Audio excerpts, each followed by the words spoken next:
Young people are more worried about their ability to buy a home than they are about climate change. The Growing Up in Australia study has tracked around 10,000 children and their families since 2004, checking in every 2 years and getting insights on their concerns, their political engagement and who they trust, amongst other things. Now, the latest survey results have been published today, and we are joined now by Kirsten Campbell, the program lead for the Growing Up in Australia report. Kirsten Campbell, welcome. Thank you for joining us. This is a fascinating longitudinal study. What was most notable for you and your colleagues about what's been published today? This is a really interesting report. It really challenges the notion that young people are not engaged in social issues or civic participation, but it does tell a story of a conversation that's not connecting.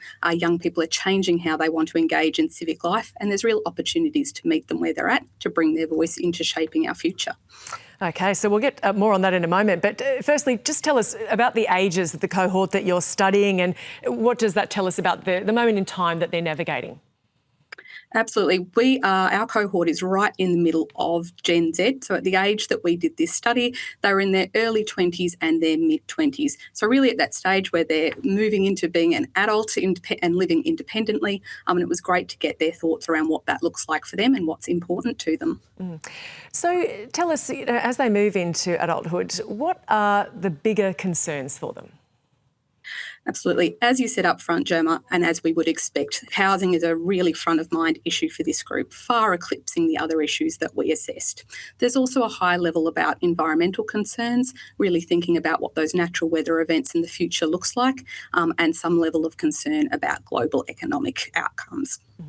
Now, you also look at the issue of who they trust and who they don't. What did the results reveal here, and are we seeing any shifts there? This report's really consistent with broader research that highlights that trust is under pressure.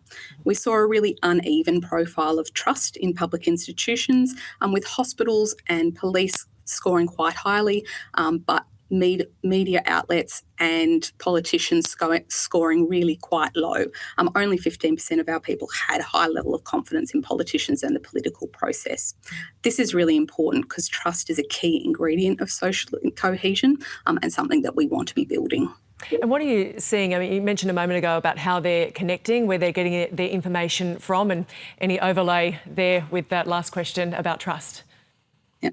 We're absolutely seeing that the way that young people want to engage in civic life is evolving, and it matches the way they live, work and connect online now. So we saw lots of patterns of digital engagement, both through social media, online petitions and forming interest groups. And there's a real opportunity for civic institutions to meet people where they're at, to get into those online spaces, to really join people and have that conversation. Now, as you said a moment ago, the results challenged the stereotype that younger Aussies are disengaged from public life. This really was the first time they were asked about this question, though. What did it reveal? What we really saw was that there was a high level of awareness of issues and interest, but I think the most striking result we saw is lack of trust in how they can participate. We saw that 1 in 10 young people thought that people like them could not influence the political process, and nearly 40% said that politics was too complicated to understand. So there's a real task here to demystify politics and for civic and public institutions to communicate with young people on the channels they understand and to build that trust that their voice will be heard.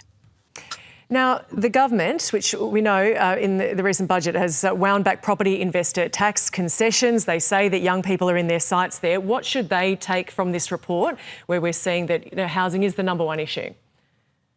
I think this validates housing as the number one issue, but really highlights that there are opportunities to talk differently to young people about what the solutions are, how they can be involved and how they can shape that future. So I think for government, it's really understanding how young people want to engage, where they can join and have that conversation, and how they can engage people in shaping the social responses.